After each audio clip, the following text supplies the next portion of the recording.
Brasília, dia 8 de janeiro de 2023. Apoiadores de Jair Bolsonaro que invadiram o Congresso cantam um hino evangélico no plenário do Senado.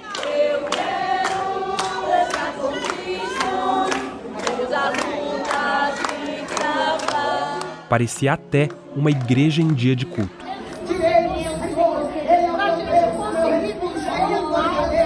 Vídeos como esses me fizeram questionar como a religião foi usada no movimento que tomou de assalto as sedes dos três poderes.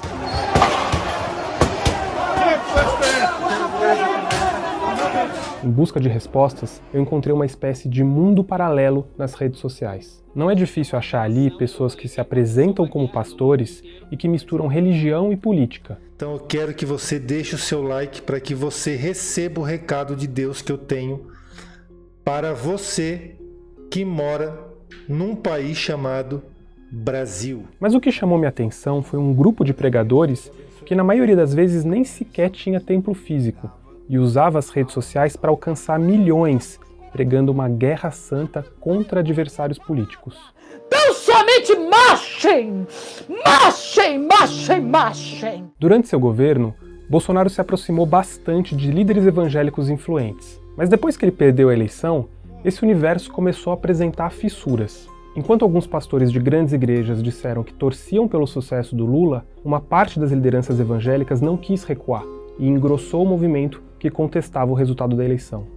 Esse vídeo gravado em 15 de novembro, numa manifestação que bloqueou uma estrada no Espírito Santo, mostra a pastora Valdirene Moreira. Graças a Deus, nós oramos, mas fazendo a nossa parte, Deus faz a dele, nós fazemos a nossa parte. Como diz Eclesiastes capítulo 3, há tempo de paz e tempo de guerra. A Valdirene tem um perfil semelhante ao de outros pastores influentes no movimento bolsonarista. O principal meio de atuação de vários desses pastores não são igrejas físicas, mas sim as redes sociais. Nessas plataformas, eles municiam com discursos religiosos quem sonha com o retorno de Bolsonaro ao poder. Desde o dia 1º para cá eu venho falando. Não acabou. Está começando. E vai ficar na história de um povo que lutou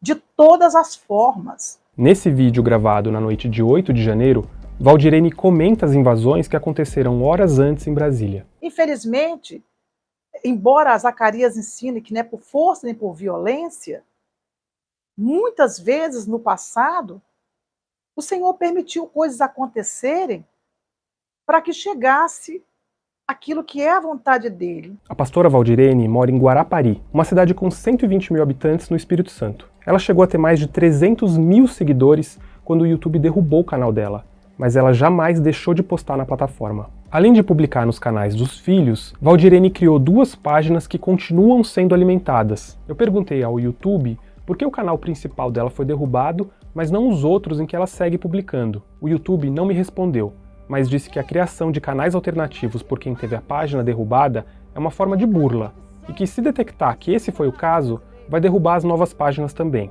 Eu pedi a Valdirene uma entrevista e mandei para ela várias perguntas. Uma delas, se ela não achava que os vídeos dela poderiam estimular a radicalização política. Mas a pastora não me respondeu. Ela foi a primeira líder religiosa que eu identifiquei nessa pesquisa, porque a presença dela no bloqueio da rodovia foi noticiada em alguns sites. A Valdirene me apresentou a um elemento bastante comum nos discursos desses pastores bolsonaristas: o uso de revelações e de profecias. Deus me mostrou numa visão enquanto eu oro. Eu vi um baú de pirata. Espírito Santo me faz saber nesta noite que algo no oculto virá à tona. Continua a voz da intercessão, porque eu vou passar limpo a nação brasileira. Antes da vitória que eu vos darei, eu vou fazer aparecer o que está oculto e o que está escondido. Valdirene gravou esse vídeo poucos dias depois do primeiro turno. Ela diz transmitir uma profecia, um recado de Deus, algo que estava oculto, seria mostrado aos brasileiros, e só então viria a vitória. Será que ela se referia a uma vitória de Bolsonaro no segundo turno? Valdirene não diz explicitamente, mas a grande maioria dos que comentaram no vídeo eram apoiadores de Bolsonaro e viram na fala da pastora sinais promissores sobre a eleição.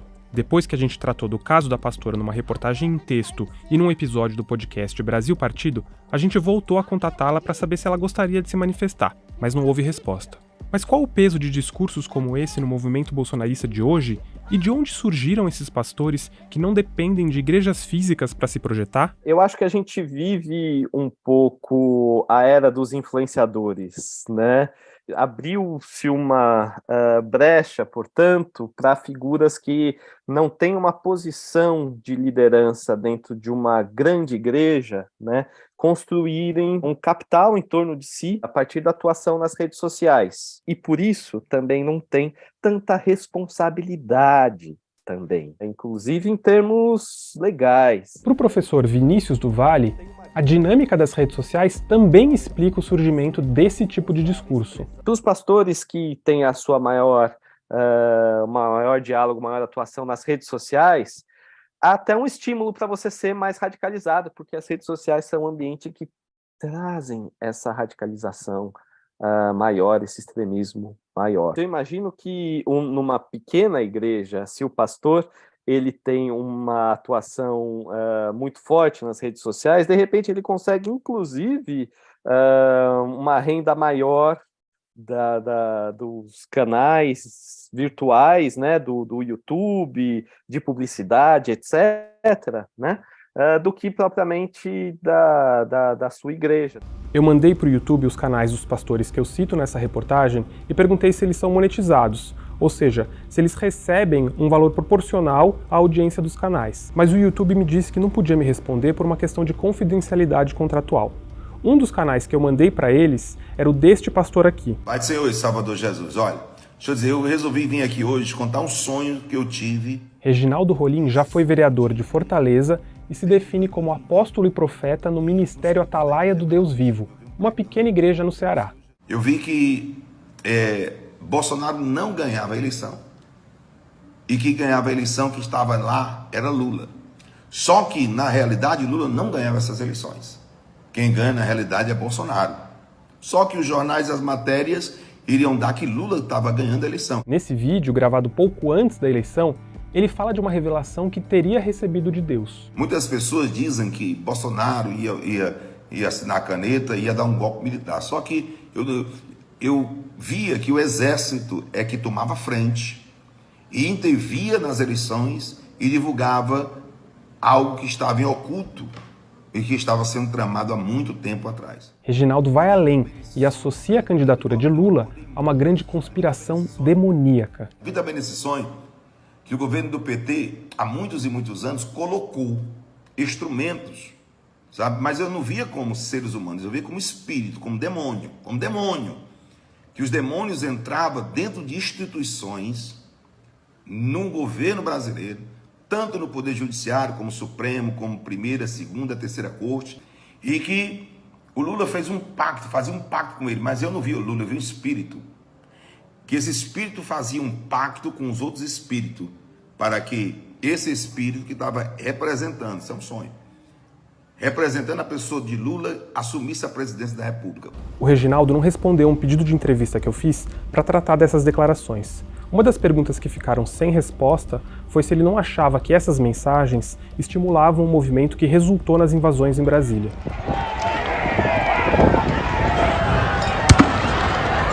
Depois de veicular essas falas do Reginaldo no podcast Brasil Partido, a gente voltou a entrar em contato perguntando se ele queria se posicionar. Ele não respondeu, mas numa live que o pastor fez depois que o episódio foi ao ar, ele disse que o tempo da política tinha passado e que agora só pregaria a palavra de Deus. Mas como foi que a política brasileira virou tema de profecias e revelações divinas? Eu fiz essa pergunta a um evangélico que estuda teologia e já frequentou várias igrejas onde as profecias ocupam um papel central. Com o fenômeno da internet, meio que existe uma competição que você precisa o tempo todo estar em alta. Uma das ferramentas para que essa comunidade seja legitimada é justamente o absurdo, sabe? É você chegar até as últimas consequências de chocar mesmo, de criar uma espécie de escândalo, sabe? As pessoas olham e falam, caramba, isso que esse cara falou é muito absurdo.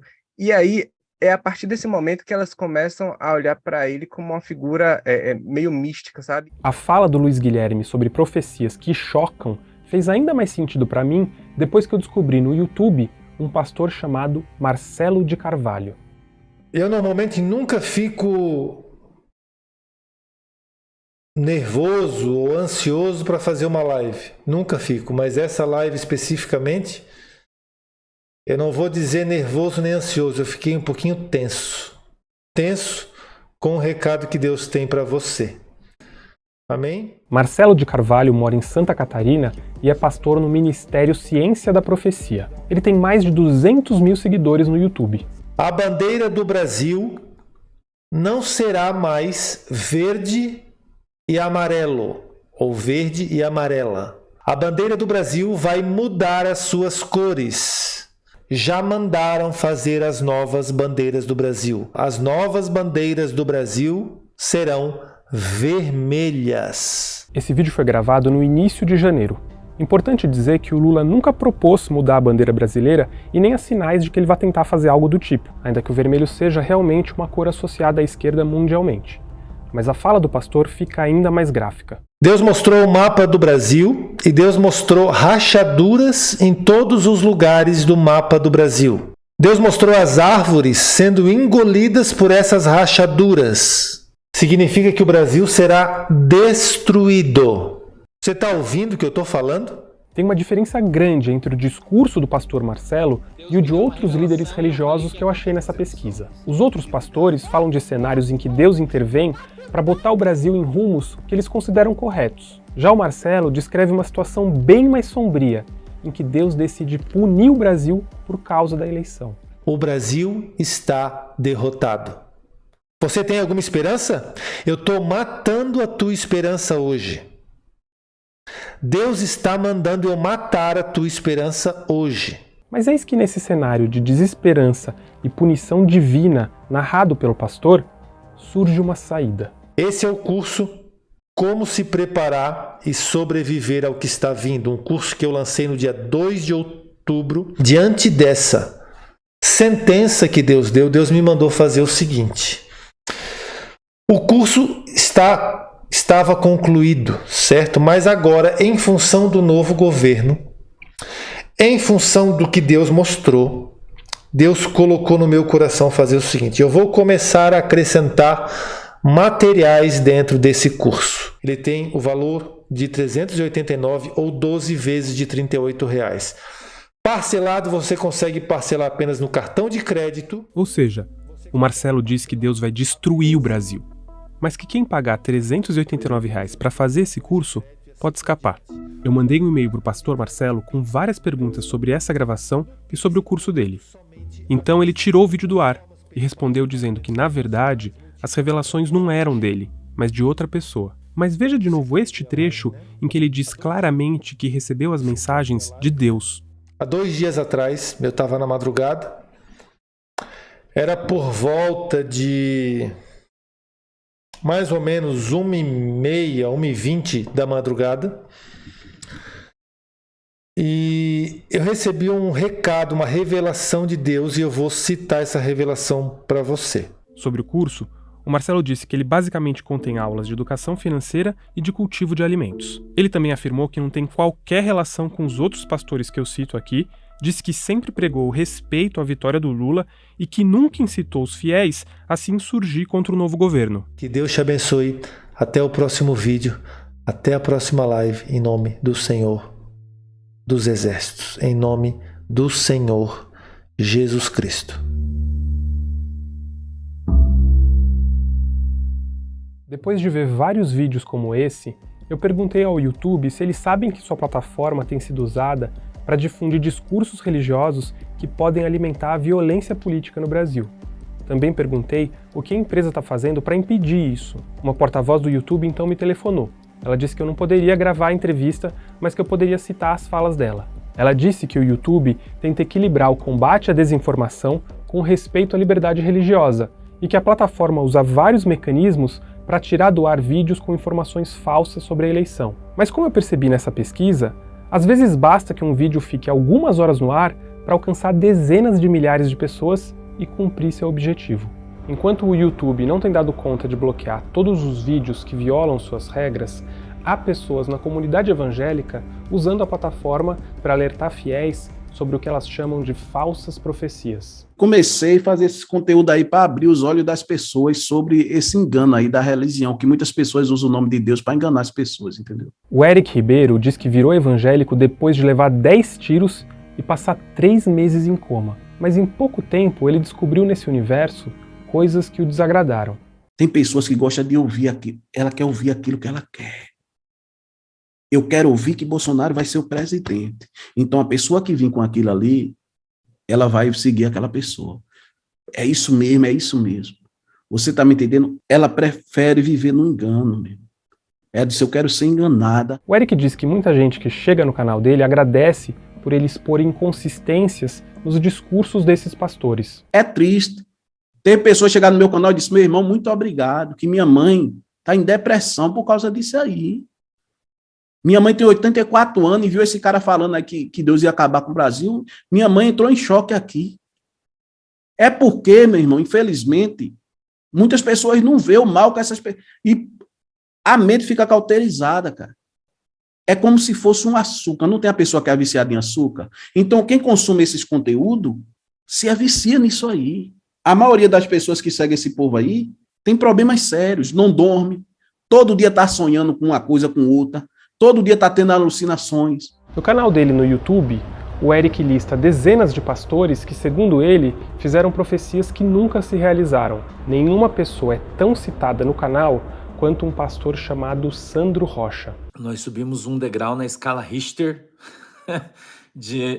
eu vou colocar de emoção. Você sabe que não é emoção, mas tem algumas palavras-chave que a gente não pode usar. Sandro Rocha mora em Guaratuba, uma cidade com 37 mil habitantes no Paraná. Ele é pastor de uma igreja pequena, a Igreja do Porto de Cristo, mas não há nada de modesto na atuação do pastor nas redes sociais. No Twitter, ele soma mais de 120 mil seguidores. No YouTube, são quase 500 mil, e seus vídeos já tiveram quase 75 milhões de visualizações. Quando eu pesquisava o canal do pastor Sandro Rocha, me chamou a atenção um vídeo que tinha uma imagem de uma explosão numa torre de transmissão de energia.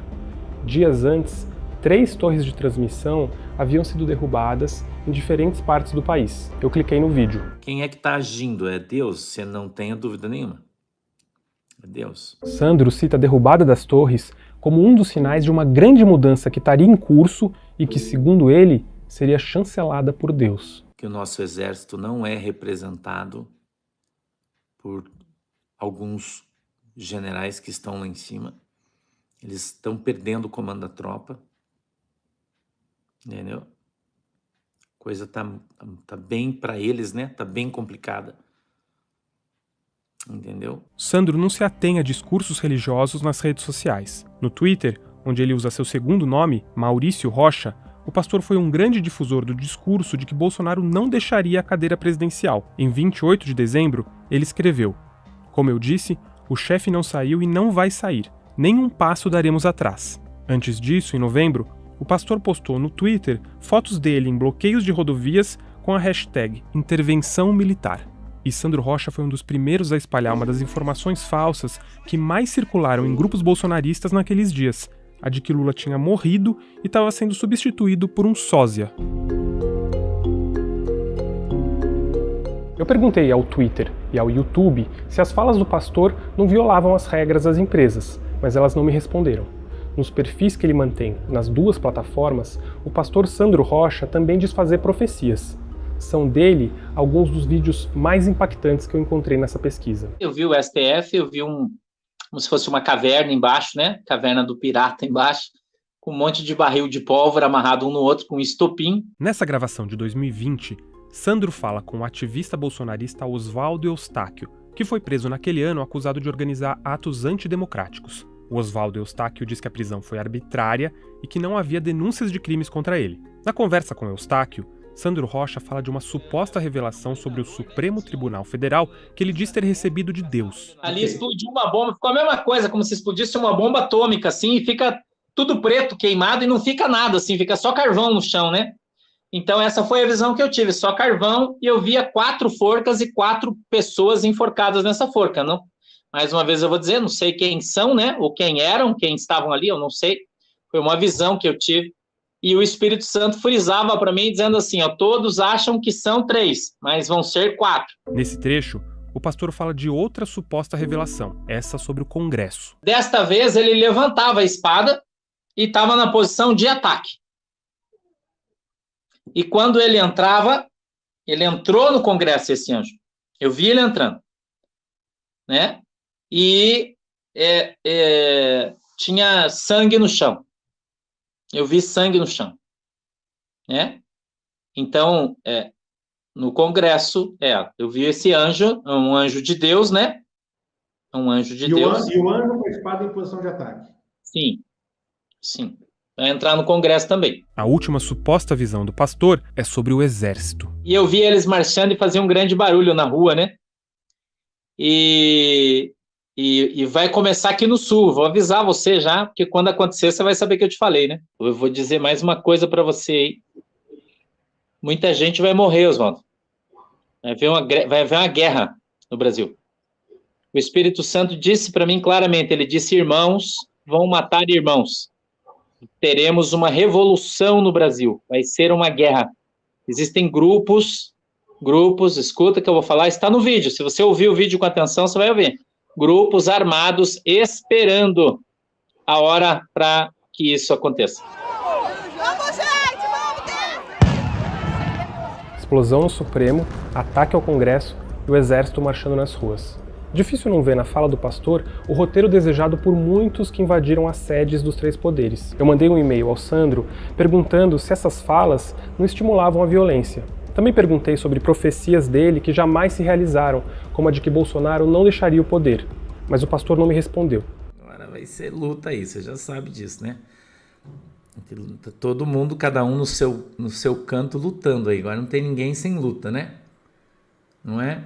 Agora não tem ninguém que não vá lutar. Depois da veiculação do podcast, eu voltei a entrar em contato com o pastor, oferecendo um espaço para que ele se pronunciasse. Não houve resposta e o pastor me bloqueou no Twitter. Mas ele se manifestou numa live no canal dele. Sandro Rocha chamou nossa reportagem de tendenciosa, porca e suja, e disse que ela se levantava contra a liberdade religiosa dele. Depois, no dia seguinte, ele fez outra live dizendo que nossa reportagem tinha sido orientada por algum pastor que estaria com inveja do sucesso dele nas redes. Mas não foi assim que eu cheguei ao Sandro Rocha. Eu estava pesquisando na internet por profecias sobre política, e ele é simplesmente um dos maiores produtores desse tipo de conteúdo no YouTube.